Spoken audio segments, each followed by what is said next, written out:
بسم اللہ الرحمن الرحیم۔ جشن و پروگرام میں خوش آمدید۔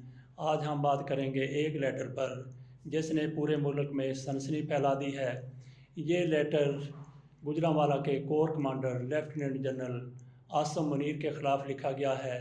کس نے لکھا ہے؟ یہ گوجرانوالہ کے ایک بڑے کاروباری آدمی شیخ محمود اقبال کی طرف سے لکھا گیا ہے۔ یہ ماسٹر ٹائلز کے نام سے کاروبار کرتے ہیں، اربوں خربوں کی اسامی ہے۔ ان کی طرف سے کہا گیا ہے کہ جنرل صاحب نے مجھے اپنے آفس بلا کے 90 کروڑ روپیہ رشوت طلب کی تھی۔ اس کے بعد ان کی طرف سے یہ لیٹر 5 جون کو لکھا گیا۔ وزیر اعظم عمران خان کو یہ ان کے خلاف نوٹس لینے کے لیے لیٹر لکھا گیا۔ 5 جون کے بعد ان کی طرف سے میڈیا میں یہ خط 12 جون کو جاری کیا گیا۔ اس خط میں بہت کچھ ایسا ہے جس کو قابل اعتراض کہا جا سکتا ہے۔ اس معاملے میں ہم بات کریں گے اپنے ساتھی ساجد خان صاحب سے۔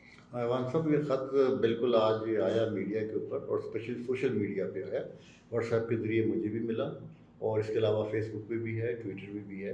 اور یہ خط جو ہے خاصی چمگوئیاں ہیں مختلف حلقوں میں۔ اور دیکھیں، خط کی ٹائمنگ ایسی ہے کہ یہ 12 جون کو آپ نے جیسے بتایا 5 جون کو لکھا گیا اور آج یہ ریلیز کیا گیا۔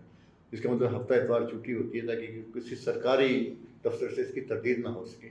لیکن اس میں یہ گنجائش تھی کہ شیخ صاحب اس کی تردید کر سکتے ہیں اور کر سکتے تھے۔ ان کی طرف سے بھی اب تک کوئی رابطہ کسی کے ساتھ نہیں ہوا، اور پھر یہ ہم نے بھی رابطہ کرنے کی کوشش کی اپنے طور پر شیخ صاحب سے کہ پوچھا جائے، تو ان کے تمام تر نمبر جو تھے ان کو کوئی جواب نہیں آیا، ہمارا رابطہ نہیں ہو سکا کسی بھی طور۔ لیکن بات یہ ہے کہ جو الزام اس میں لگایا گیا ہے کوئی کور کمانڈر گوجرانوالے پہ، کور کمانڈر گوجرانوالے کی عام طور پہ ریپوٹیشن بڑی اچھی ہے۔ کوئی یہ نہیں کہا جا سکتا کہ وہ ایک ان پہ الزام لگ سکتا ہے۔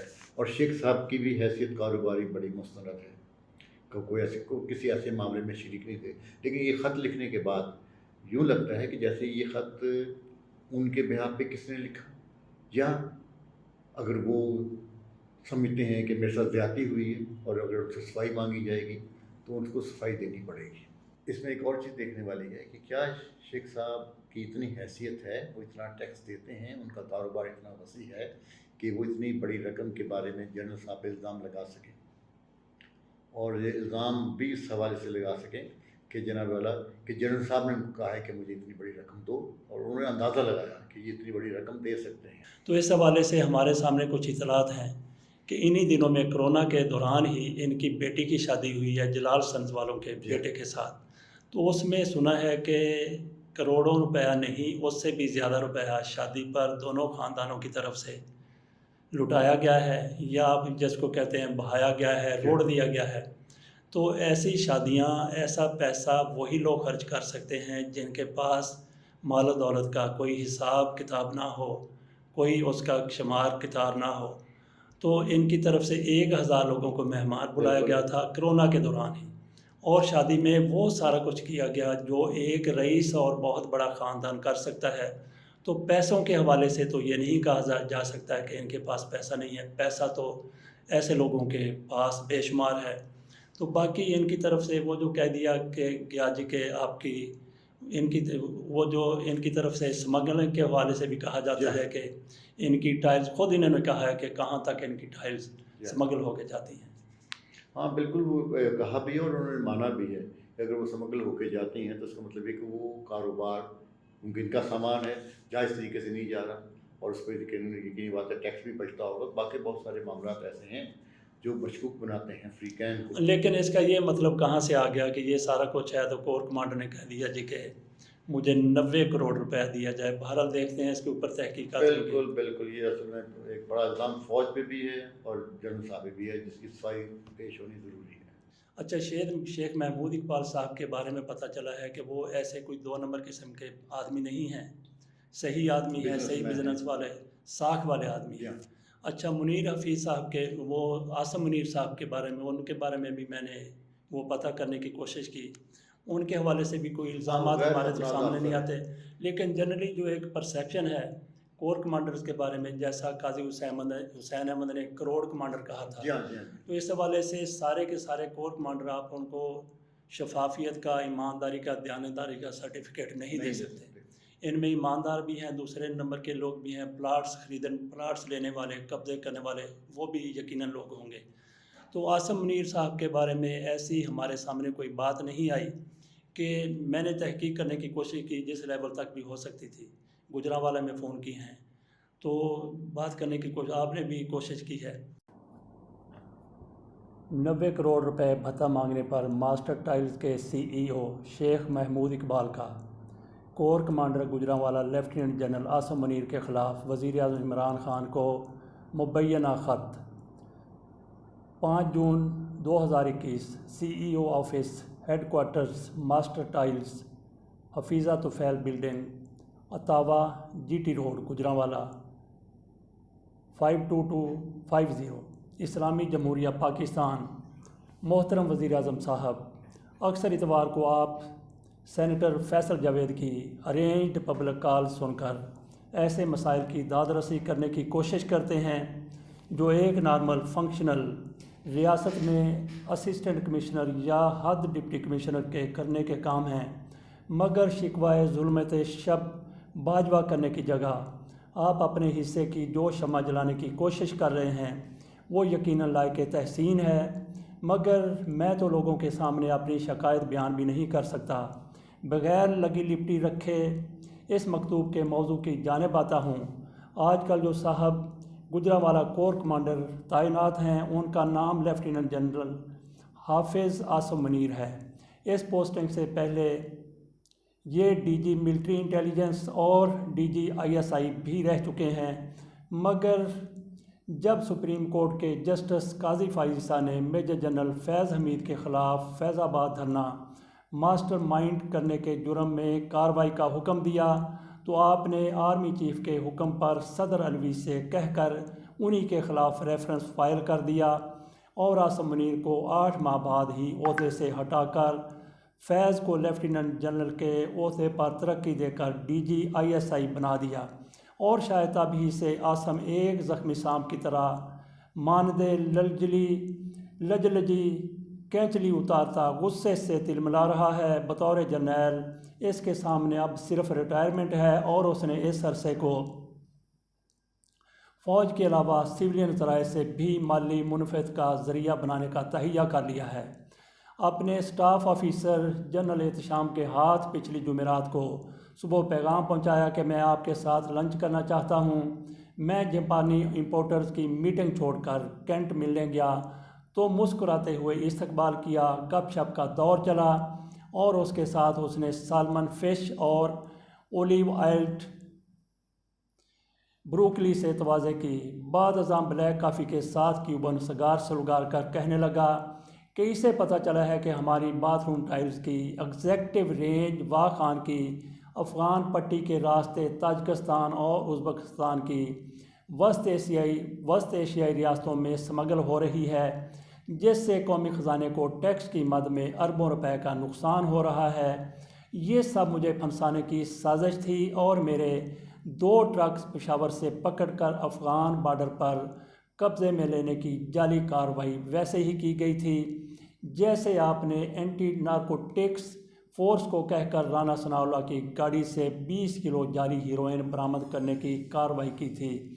اس کے بعد عاصم کہنے لگا کہ جاسوسی، سیاست اور کاروبار میں حقیقت سے زیادہ پرسیپشن اہم ہوتی ہے، اور اگر یہ پرسیپشن جڑ پکڑ گئی کہ ماسٹر ٹائلز والے اسمگلنگ میں ملوث ہیں تو سٹاک مارکیٹ میں ہماری شیئر پرائس گر جائے گی۔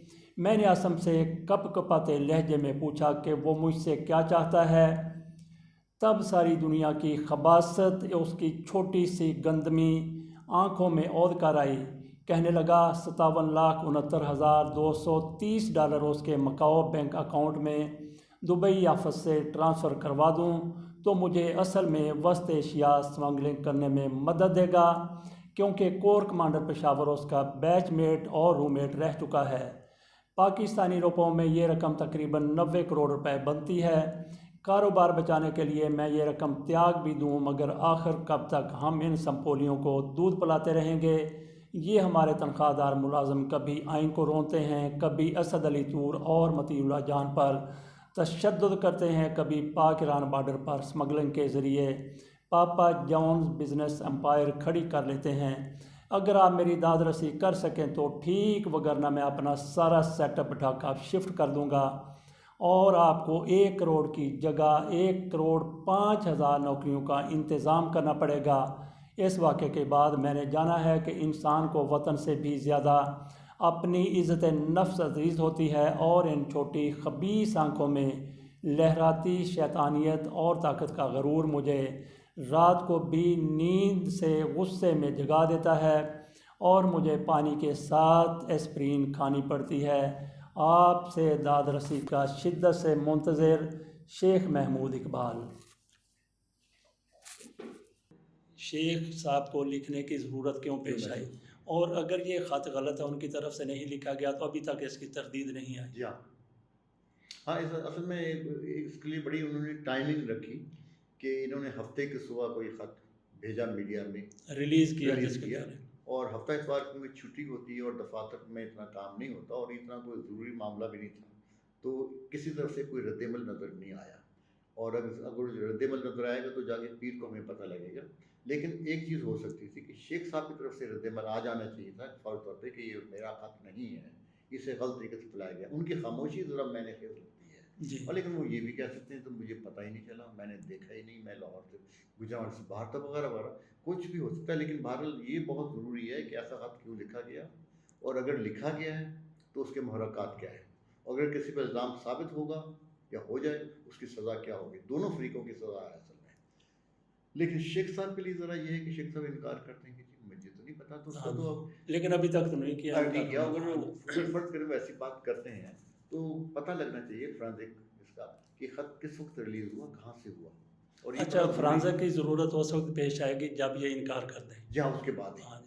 اچھا، یہ بھی تو ہو سکتا ہے کہ خط شیخ صاحب کی طرف سے لکھا گیا ہو اور انہیں ان کا پتہ ہی نہ ہو کہ اس میں لکھا ہوا کیا ہے، بالکل کیونکہ جو کچھ ان کو وہ ان لوگوں نے کہہ دیا، جیسا آپ نے کہا کہ مریم کا میڈیا ہے، جی ہاں، اور کچھ لوگ اس طریقے سے بھی وفاداری نبھاتے ہیں اپنی، بالکل چاپلوسی کی انتہائی پست حد تک، یا آپ کہیں کہ اعلیٰ حد تک چلے جاتے ہیں کہ وہ پڑھنے کی بھی ضرورت محسوس نہیں کرتے، وفاداری میں جی جو آپ نے کہہ دیا ٹھیک ہے، بسم اللہ ساتھ بسم اللہ۔ اس میں ایک اور اہم نقطہ یہ ہے کہ آپ کی بات کاٹ رہا ہوں، میں معافی چاہتا ہوں کہ اس وقت حامد میر کے بعد جو معاملات ہیں میڈیا کے اندر گروپنگ ہو گئی ہے، مجھے کہنے میں کوئی عرض نہیں کہ ہم لوگ بھی اتنے صاف شفاف نہیں ہیں، ہمارے کسی گروپ نے کوئی ایسی کوشش کی ہو دونوں فریقوں کو استعمال کرنے کے لیے، تو یہ دیکھنا بھی بڑا ضروری ہے کہ میڈیا میں جس طریقے سے پھیلایا گیا ہے یہ بڑا پیشہ وارانہ طریقے سے خط کو پھیلایا گیا ہے، یہ کوئی انڈیویجول شکایت نہیں لگتی، تو اس نقطۂ نظر کو بھی دیکھنا بڑا ضروری ہے کہ اس کے بارے میں حکومت کیا کہتی ہے، اور اگر میں جیسے کہہ رہا ہوں کہ میڈیا پہ الزام لگا رہا ہوں تو کم سے کم ہمارے میڈیا کی جو آرگنائزیشنز ہیں ان کو تردید کرنی پڑے گی کہ ہمارے سے کوئی تعلق نہیں ہے، یا وہ ثابت کریں کہ جناب ایسا ہے اور اس پہ کچھ تحقیق ہو۔ اچھا خان صاحب، اگر یہ خط واقعی ان کی طرف سے لکھا گیا ہے، وہ اقرار بھی کر لیتے ہیں کہ میں نے ہی لکھا، یہ تو ہماری پرسیپشن ہے نا کہ ہو سکتا ہے مسلم لیگ نون کی طرف سے ان کو کہا گیا، ہم الزام نہیں لگا رہے، ہمارا اندازہ ہے، پرسیپشن ایسا ہو سکتا ہے۔ اگر یہ درست ہے کہ خط انہوں نے لکھا، لیکن اس میں جس طریقے کی مضحکہ خیزیاں ہیں اس سے نہیں لگتا کہ انہوں نے لکھا ہوگا، جس طرح سے وہ قاضی فائز عیسیٰ کا وزیر اعظم جس کو خط لکھ رہے ہیں، جن کو خط لکھ رہے ہیں ان کو ہی پارٹی بنا رہے ہیں کہ آپ نے قاضی فائز عیسیٰ کے اس معاملے میں یہ کر دیا، آپ نے مطیع اللہ جان فلاں فلاں فلاں، اور پھر جو جس طرح کی وہ زبان استعمال کر رہے ہیں کردار کشی والی، بالکل کہ آپ سے انہوں نے رشوت طلب کی ہے، یہ معاملہ کافی اتنا آپ لکھ کے بس وزیر اعظم کو بھجوا دیں، جہاں بھی آپ نے جو بھی فورم وہاں پہ چلے جائیں، لیکن جس طریقے سے ان کی شخصیت کو انہوں نے نشانہ بنایا، یہ اس سے بھی مشکوک ہو جاتا ہے بہت زیادہ۔ اچھا، اگر ہم فرض کر لیتے ہیں کہ یہ خط ان کی طرف سے لکھا گیا ہے، جو اس میں مندرجات ہیں وہ بھی درست ہیں ان کے مطابق، وہ اس کے اوپر حلف دینے کے لیے تیار ہو جاتے ہیں، ڈٹ جاتے ہیں کہ ہاں میں نے لکھا ہے، تو پھر نہیں، اگر تو وہ ڈر جاتے ہیں اس بات کے اوپر تو انہیں ثبوت دینا پڑے گا، دیکھیں چیزیں چیک کی جا سکتی ہیں، کسی کورٹ کمانڈر کو ملنے والے لوگ جو ہیں ان کا ایک رکھا جاتا ہے ریکارڈ کہ اتنے لوگ آئے، اس طرح آئے، تو اس میں بہت سارے ایسے شواہد مل سکتے ہیں آسانی سے، اور یہ کہ بہرحال اگر جنرل صاحب الزام لگائے تو ان کو صفائی کا حق ملتا ہے کہ انہوں نے ملاقات کی ہوگی، لیکن اس ملاقات کے اندر کوئی ایسی بات نہیں ہوئی، اس ملاقات کو بنیاد بنا لیا گیا، اور کیونکہ ایک اچھی کاروباری شخصیت ہے، انہوں نے خود درخواست کی ہو تو انہوں نے بلا لیا ہو، تو میرا خیال ہے کہ اس کے بارے میں بڑا غور فکر کرنے کی ضرورت ہے، ہم کسی پہ الزام نہیں لگا رہے، لیکن یہ دیکھنے کی ضرورت ہے کہ ایسا خط کس وجہ سے لکھا گیا، کیا حاصل کرنا چاہتے تھے اس خط سے، سب سے اہم بات یہ، اور پاکستان کی جو سیاسی صورتحال ہے اور پاکستان کی جو دفاعی صورتحال ہے، جو معاشی صورتحال ہے، وہ اس وقت ہم ایک خطرناک دور سے گزر رہے ہیں، اور اس میں ہم یہ بھی نہیں کہہ سکتے. دیکھیں ہندوستان کے بہت سارے معاملات ہیں، وہ پاکستان میں اپنا لوگوں کو استعمال کرتا ہے، اور کوئی حرج نہیں کہ ان کی طرف سے کوئی ایسی بات ہو کہ ایک ایسا فیلر چھوڑا جائے کہ آپ نے ایک فائر کر دیا اور غائب ہو گئے. اب ایک بندہ کہتا ہے جی تو فائر میرے گھر پہ تھا، بھائی پھر گولی کہاں سے آئی آپ یہ بھی دیکھتے ہیں، اور کچھ بھی پتہ نہیں لگتا. تو اس قسم کا معاملہ لگ رہا ہے. ہاں جی، میرا نہیں خیال کہ اگر یہ خط درست ہوا تو army chief general Qamar Javed Bajwa کسی بھی قسم کی کوئی نرمی دکھائیں گے، نہیں بالکل ہی نہیں. اور بالکل وہی ہوگا جو کچھ پہلے وہ ایسے لوگوں کے ہاں. بارے میں یا ان لوگوں کے خلاف کرتے رہے ہیں، اور ہونا بھی یہی چاہیے. بالکل بالکل. اگر ان کا یہ خط درست ہے، مندرجات اس کے درست ہیں، جو کچھ انہوں نے کہا، الزام لگایا، اچھا تو یہ بندہ جو ہے ایک دم کرپٹ نہیں ہو جاتا. جی ہاں. تو فوج کے پاس یا اداروں کے پاس جنرل عاصم منیر کے بارے میں سارا کچھ ہوگا کہ پہلے ان کا ریکارڈ کیسا ہے، اس سے بھی کچھ نہ کچھ بہرحال پہلے ہو سکتا ہے ریکارڈ ان کا صاف ستھرا ہو، شفاف ہو، اس معاملے کی انکوائری ہو، تو پھر جو بھی اس کا بنتا ہے اگر وہ قصوروار قرار پاتے ہیں تو پھر ہمارے سامنے معاملہ آ جائے گا، آنا بھی چاہیے. اگر قصوروار نہیں قرار پاتے تو پھر جو خط لکھنے والا اس کے بارے میں خط لکھنے والا جو ہے اس کے بارے میں پہنچنا چاہیے لازمی کہ خط کیوں لکھا گیا، کیا محرکات تھے. اور اگر وہ صاحب کہتے ہیں کہ جی میں نے تو نہیں لکھا، لیکن اس کے باوجود جو چیزیں اس میں بیان کی گئی ہیں وہ آپ سے تعلق رکھتی ہیں، کسی آپ کے جاننے والے نے یہ خط لکھا ہوگا، آپ کے مہربان نے یہ خط لکھا ہوگا، یا آپ کا نام استعمال کیا ہوگا، آپ بھی بتائیں کہ جناب مجھے ان پہ شک ہے، وہ لوگ ایسا کر سکتے ہیں. تو اس کے لیے ضروری ہے کہ اس کا دودھ اور پانی کا پانی ہونا چاہیے. ہاں جی. باقی جی میں خان صاحب یہ سمجھتا ہوں کہ شیخ محمود اقبال صاحب کی طرف سے جو وہ کہتے ہیں کہ میں بڑا پریشان تھا، اور ایک اور بات انہوں نے کی جی میں ایسپرین کھا کے سوتا ہوں. حیران کن بات ہے. اچھا ایسے سونے کے لیے نہیں استعمال ہوتی. اچھا ایسی بے شمار چیزیں ان کی طرف سے کی گئی ہیں. اچھا تو اگر یہ سارا کچھ ان کی طرف سے درست ہے تو پھر ہم امید یہ کرتے ہیں کہ اس معاملے میں دودھ کا دودھ ہوگا اور پانی کا پانی ہوگا. بالکل. اچھا تو شیخ محمود اقبال صاحب تو بلکہ آپ انہیں ہم کہتے ہیں شیخ صاحب کو کہ ہمارے چینل پہ آئیں، ہمارا رابطہ آپ کے ساتھ ہے، اور آپ کو اپنی صفائی پیش کریں. ہم بالکل کھلے دل سے آپ کی بات سنیں گے بھی، اور آپ کا بات آگے بھی پہنچائیں گے. جناب زیادتی ہے ان کے ساتھ، انہوں نے ایسا کچھ نہیں لکھا. ہاں جی. اچھا تو میں بات یہ کرنے لگا تھا کہ شیخ محمود اقبال صاحب کے ساتھ بڑی زیادتی ہوئی ہے، لیکن ان کی طرف سے جس قسم کی زبان استعمال کی گئی ہے اس کی اخلاقیات بالکل اجازت نہیں دیتے. بالکل. وہ آپ تو یہ ہے کہ ان کے گریبان پر ہاتھ پہنچا ہوا ہے، وہ جس طریقے سے آپ ایک چوک میں کھڑے ہوتے ہیں، جس طریقے بازاری زبان ہے اس طریقے، تو یہ میرا خیال کہ ایسا وہ نہ کرتے تو بہتر تھا. اس سے جو انہوں نے زبان استعمال کی ہے کہ ہو سکتا ہے کہ مریم نواز والا حلقہ، نواز شریف والا حلقہ اور ان کے جذباتی لوگ تو بہت خوش ہو گئے ہوں، بلے بلے کہہ رہے ہوں، لیکن اخلاقی طور پہ انہوں نے اپنے آپ کو یہ بڑا پست دکھایا ہے، تو ایک مشکل میں ڈال دی ہے. مشکل میں ڈالی ہے. ان کے الزامات صحیح ہونے کے باوجود یہ سارا کچھ یہ جو انہوں نے زبان استعمال کی ہے، اصل میں وہ زبان فوج کے خلاف استعمال کی گئی ہے، ایک جنرل کے خلاف نہیں. تو میں تو یہ سمجھتا ہوں خان صاحب کہ یہ زبان کسی عام آدمی کے خلاف بھی کے بارے میں بھی استعمال نہیں ہونی چاہیے. بالکل. یہ وہ چھوٹی چھوٹی آنکھیں، خباثت وغیرہ ایسے الفاظ. ہاں جی. انہوں نے اگر ان کا کیس درست بھی ہے تو انہوں نے ایسی زبان استعمال کر کے اس کو خراب کر لیا ہے. اس کے ساتھ ہی اجازت دیجیے خان صاحب، آپ کا بہت بہت شکریہ. اللہ حافظ.